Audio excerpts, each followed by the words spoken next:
कैसे हैं आप सब? खुद से आप सब बढ़िया होंगे। तो बच्चों, डायरेक्टिंग चैप्टर में हमने कुछ इंपॉर्टेंट टॉपिक्स कवर अप करे।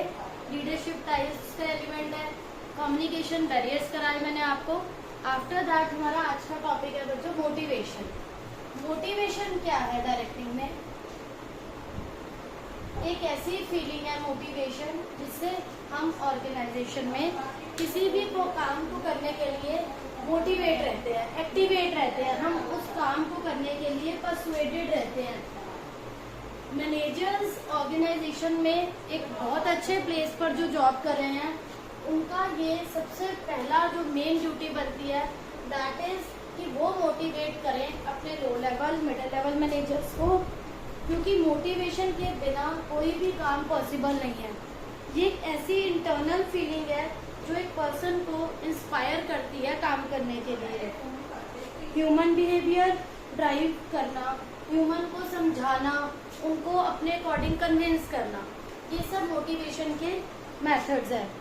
आप कैसे अपने वर्कर्स को, एम्प्लॉइज को मोटिवेट करते हो? 2 टाइप्स हैं उसके बच्चों, financial incentives, non financial incentives, जो मैं 1 बाय 1 आपको कराऊंगी। फर्स्ट ऑफ ऑल हम ये देखते हैं कि मोटिवेशन में फीचर्स क्या आते हैं। It is an internal feeling. For example, people may have an urge for desire of possessing a motor bike या house. These urges are internal to an individual. आपकी अगर एक इंटरनल फीलिंग है वो आपको मोटिवेट कर रही है उस पर्टिकुलर काम को करने के लिए। Motivation produces good directed behaviour. Motivation आपको अच्छा बिहेवियर परफॉर्म करने के लिए परसुएट करता है। ये पॉजिटिव भी हो सकता है एंड ये नेगेटिव भी हो सकता है। It is a complex process. क्यों कहा है? क्योंकि यहाँ हम अपनी एक्सपेक्टेशंस को फुलफिल करने के लिए वर्क कर रहे हैं, अपनी परसेप्शंस के लिए, ठीक है। उसके बाद एक जो मास्लोस की नीड हायरार्की थ्योरी है, ये क्या है ये आपको पता होनी चाहिए। एक साइकोलॉजिस्ट थे बच्चों जिनका नेम था अब्राहम मास्लो। अब्राहम मास्लो, उन्होंने एक थ्योरी दी है। अब्राहम मास्लो ने, थ्योरी का नेम है, उनके नेम पर ही है, मास्लोज नीड हायरार्की थ्योरी।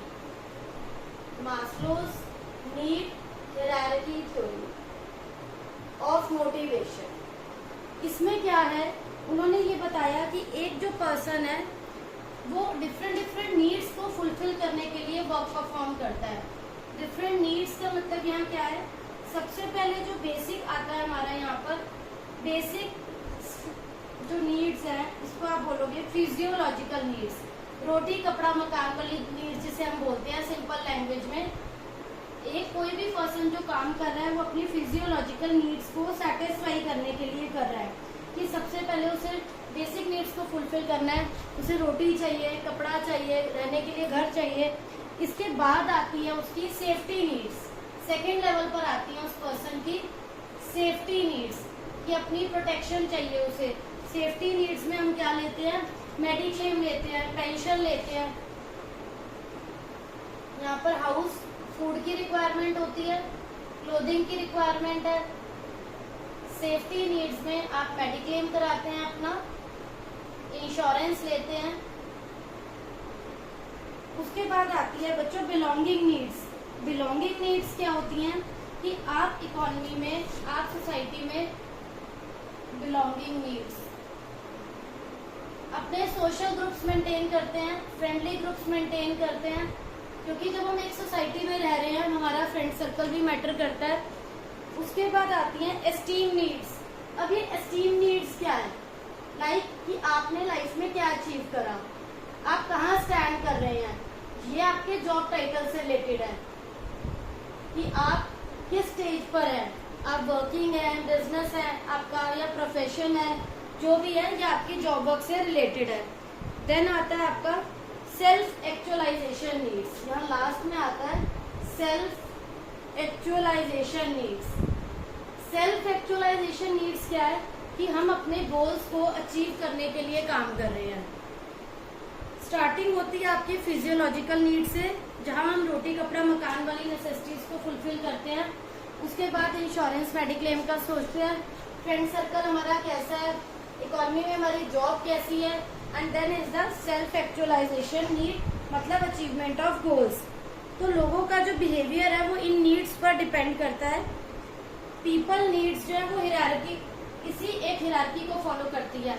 कोई भी पर्सन आपको ऐसा नहीं मिलेगा जो ये सोचेगा कि पहले मेरा मेडिक्लेम या इंश्योरेंस हो, रोटी नहीं मिल रही कोई बात नहीं, या मेरा फ्रेंड सर्कल बहुत अच्छा है, जॉब नहीं है तो कोई बात नहीं, ऐसा नहीं होता। ये हिरार्की ऐसे ही रहेगी। आपको इस सीक्वेंस को इसी टाइप से लर्न करना है। 3 to 4 मार्क में बच्चों ये क्वेश्चन बनता है, मास्लोज नीड हिरार्की थ्योरी क्या है। केस स्टडी की फॉर्म में आपसे पूछा जाएगा कि मोटिवेशन में थ्योरी जो है उसका आपको डायग्राम पता होना चाहिए, सीक्वेंस पता होना चाहिए, इसकी अजम्पशंस क्या है। देखो, जो पर्सन मोटिवेटेड होगा, ठीक है, उसको आप फाइनेंशियली नॉन फाइनेंशियली मोटिवेट नहीं कर सकते। ऐसा होता है एक पर्सन एक काम को करने के लिए मोटिवेटेड है, ऐसा नहीं है वो होल लाइफ मोटिवेटेड ही रहेगा। सपोज एक पर्सन की सभी नीड्स फुलफिल हो चुकी हैं, तो उसके लिए मोटिवेशन मैटर नहीं करेगा, बिकॉज उसके पास सब कुछ है।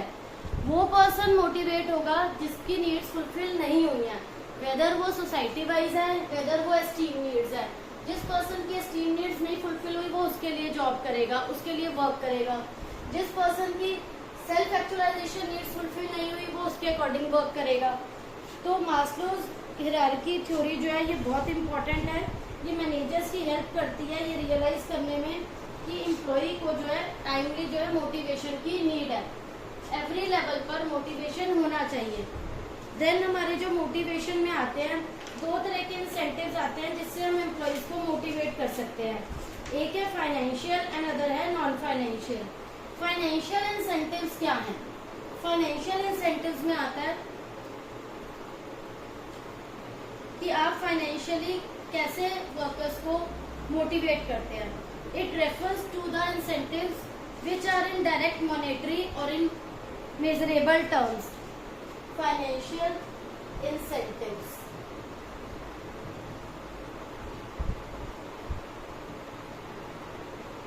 And another is non-financial. One by one explain करूंगी। फर्स्ट आता है इसके अंदर एवरी एम्प्लॉय के लिए जो सैलरी है वो बेसिक मॉनेटरी इंसेंटिव है। हर किसी को एक्सपेक्टेशन होती है उसे टाइमली सैलरी मिले, एंड उस सैलरी के लिए उसे मोटिवेट करना बहुत जरूरी है कि वो अकॉर्डिंगली वर्क करता रहे। ठीक है, सैलरी सिस्टम जो है वो रेगुलर इंक्रीमेंट उसमें होने चाहिए एवरी ईयर। अलाउंसेस में एनहेंसमेंट होनी चाहिए टाइमली, सो दैट जो वर्कर्स है वो मोटिवेट रहे। Then is the bonus. Bonus एक ऐसा इंसेंटिव है जो ओवर एंड अबव सैलरी होता है, मतलब सैलरी से एक्स्ट्रा। फिर है प्रॉफिट शेयरिंग। प्रॉफिट शेयरिंग क्या होता है? जैसे जैसे ऑर्गेनाइजेशन में प्रॉफिट्स होते हैं, उन प्रॉफिट्स का एक पार्ट अदर देन सैलरी उसमें शेयरिंग होनी चाहिए एम्प्लॉयज की भी, वर्कर्स की, सो दैट उन्हें लगे कि they are an important part. जितना भी बिजनेस को प्रॉफिट हो रहा है उसमें उन्हें भी इम्पॉर्टेंट कंसीडर किया जा रहा है। Then is the retirement benefits. Retirement benefits क्या होते हैं कि जब वो रिटायर होंगे उस टाइम पे ऑर्गेनाइजेशन उन्हें रिटायरमेंट बेनिफिट्स देगी। रिटायरमेंट बेनिफिट्स में पेंशन प्लान आता है, ग्रेच्युटी फंड आता है, प्रोविडेंट फंड आता है। केस स्टडी में आपको एक केस स्टडी गिवन होगी, फॉर एग्जाम्पल उसमें आपसे वो पूछ सकते हैं कि ये इस केस स्टडी में कौन सा जो फंक्शन है मैनेजमेंट का वो फॉलो हो रहा है एंड किस टाइप से वो मोटिवेट होंगे। तो कई बार क्या होता है, जरूरी नहीं है सब लोग जो है वो प्रमोशन या ट्रांसफर से सेटिस्फाइड हो। कुछ एम्प्लॉयज एंड वर्कर्स की नेचर ऐसी होती है कि दे get motivated through financial incentives. किसी को ये रहता है कि हमें फाइनेंशियल इंसेंटिव्स नहीं चाहिए, हमें ट्रांसफर्स चाहिए, रिकॉग्निशन होनी चाहिए, प्रमोशंस चाहिए। तो it depends upon the nature of employ. Different different nature होती है एम्प्लॉयज की, सब एक जैसे नहीं होते, सबकी थिंकिंग डिफरेंट है। तो financial incentives and non financial incentives हमारी हेल्प करते हैं वर्कर्स को मोटिवेट करने में। एक होते हैं प्रोडक्टिविटी लिंक्ड वेज इंसेंटिव्स। ये क्या होते हैं? Productivity linked wage incentives. Productivity linked wage incentives.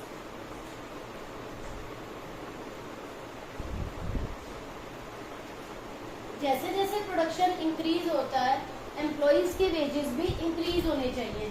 मतलब आपने उन्हें एक फिक्स्ड वेजेस पर हायर किया हुआ है, but if in case production increase होता है तो अकॉर्डिंगली उनका जो वेजेस का जो भी अमाउंट फिक्स है उसे भी इंक्रीज करना, एम्प्लॉइज को इंक्रीज करके देना, ये उनके सुपरवाइजर्स लीडर्स की ड्यूटी बनती है, so that they get motivated to achieve organisational goals. तो ये हैं बच्चों फाइनेंशियल इंसेंटिव्स जो डायरेक्ट मॉनेटरी टर्म्स में देते हैं हम, तो सो दैट वो मोटिवेट रहें, बेटर परफॉर्मेंस करें। Pay and allowance, salary include होती है, bonus other than extra salary से ज्यादा जो आप देते हैं, प्रॉफिट्स में उनको शेयर देना भी फाइनेंशियल इंसेंटिव है। रिटायरमेंट बेनिफिट्स, उनके फ्यूचर के बारे में सोचना भी बहुत इंपॉर्टेंट है। And the last is productivity linked wage incentive. इसके बाद आता है non financial incentives. All the three topics are very important from board's point of view, for internal exams also.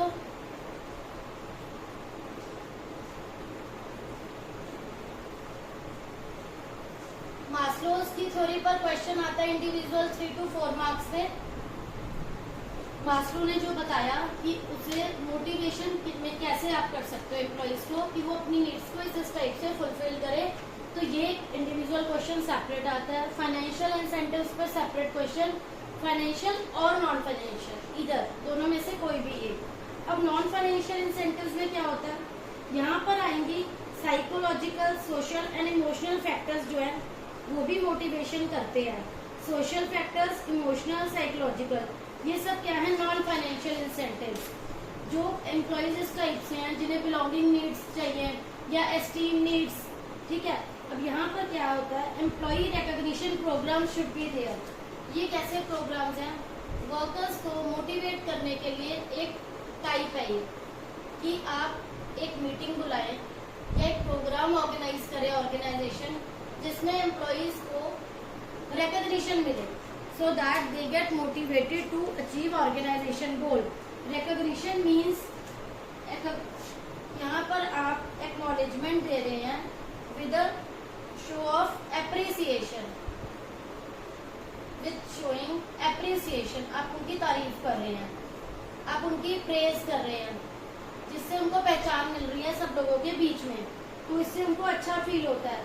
इसका एक एग्जांपल ये भी हो सकता है congratulating the employee for good performance, कि उन्होंने अच्छा काम करा है, आप उन्हें कॉन्ग्रेचुलेट कर रहे हैं, उन्हें रिवॉर्ड्स देना,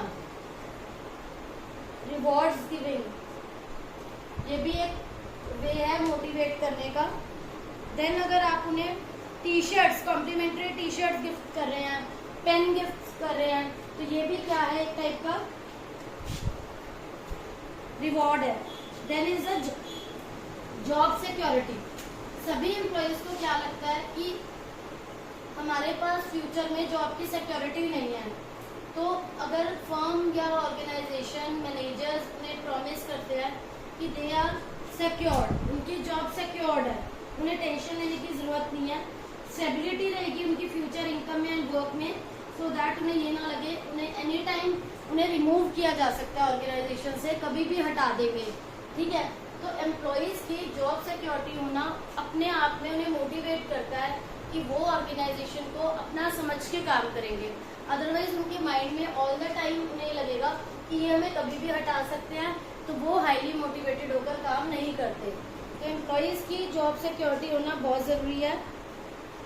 और कई बार ये नेगेटिव पॉइंट कैसे बन जाता है, अगर एम्प्लॉइज के माइंड में ये आ जाता है कि वी आर परमानेंट हियर, हमें कोई हटा नहीं सकता, तो वो केयरलेस भी हो जाते हैं अपनी जॉब को लेकर कि हमें रेगुलर अटेम्प्ट करके क्या करना है काम को, कि वी आर परमानेंट हियर।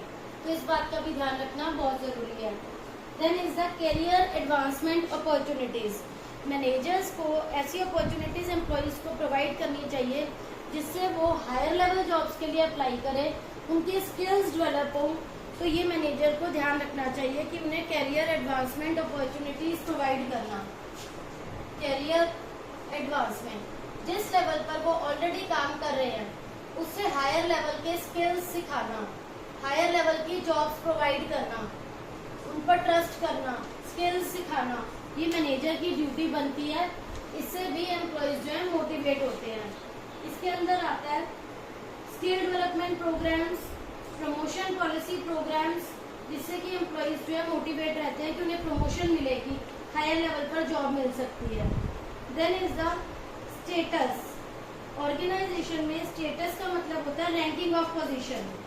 अगर आप उनको स्टेटस अच्छा देते हैं, स्टेटस प्रमोशंस देते हैं, इससे उन्हें लगता है उन्हें रिवॉर्ड भी दो, आप रिकग्निशन मिलती है, अथॉरिटी, रिस्पॉन्सिबिलिटी, ये सब एम्प्लॉयज को अच्छा लगता है कि आप उन्हें अथॉरिटी दे रहे हैं, रिस्पॉन्सिबिलिटी दे रहे हो, रिवॉर्ड्स दे रहे हो,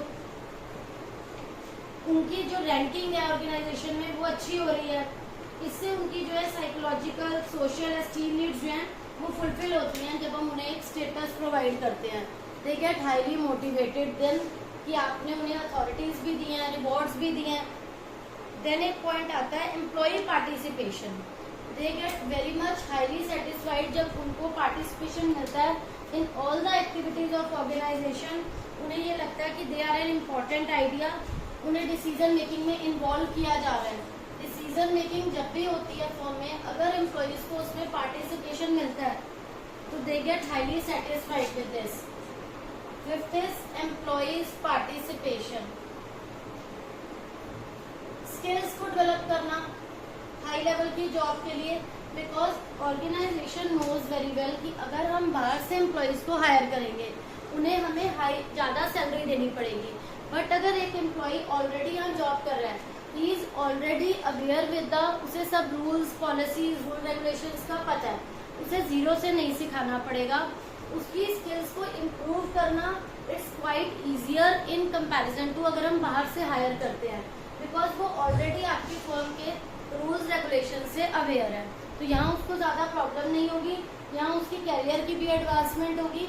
एंड अगर हम बाहर से हायर करते हैं वो कॉस्टली पड़ता है फर्म को भी, बट इट ऑल्सो ब्रिंग्स की न्यू टैलेंट मिलता है फर्म को।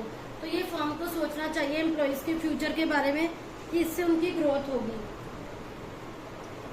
देन आता है जॉब एनरिचमेंट। जॉब एनरिचमेंट क्या है बच्चों? Job enrichment, one more method, non financial incentive of motivating employees. इसमें आता है कि आप वर्कर्स को डिफरेंट वैरायटी ऑफ वर्क देते हो, greater variety of work. Variety of work देने से उसके अंदर स्किल्स डेवलप होती हैं, टैलेंट इंक्रीज होता है। गिव वर्कर्स मोर रिस्पॉन्सिबिलिटी, उन्हें ज्यादा रिस्पॉन्सिबिलिटी देने से, ज्यादा अथॉरिटी देने से, more authority and responsibility both are required. This is job enrichment. जब हम डिफरेंट वर्क प्रोवाइड कर रहे हैं, ज्यादा अथॉरिटी, रिस्पॉन्सिबिलिटी दे रहे हैं, उन्हें अपॉर्चुनिटी दे रहे हैं पर्सनल ग्रोथ के लिए, तो इन सबसे वर्कर्स जो है वो हाईली मोटिवेट रहता है। Then is the organisational climate. Organisational climate क्या है कि आप उसे कैसा एनवायरनमेंट प्रोवाइड कर रहे हो। दूसरे ऑर्गेनाइजेशन से बेटर, अच्छा एनवायरनमेंट देने से वो आपका ऑर्गेनाइजेशन छोड़ के नहीं जाते, जिससे कि किसी भी फर्म का जो लेबर टर्नओवर है वो ज्यादा नहीं होता।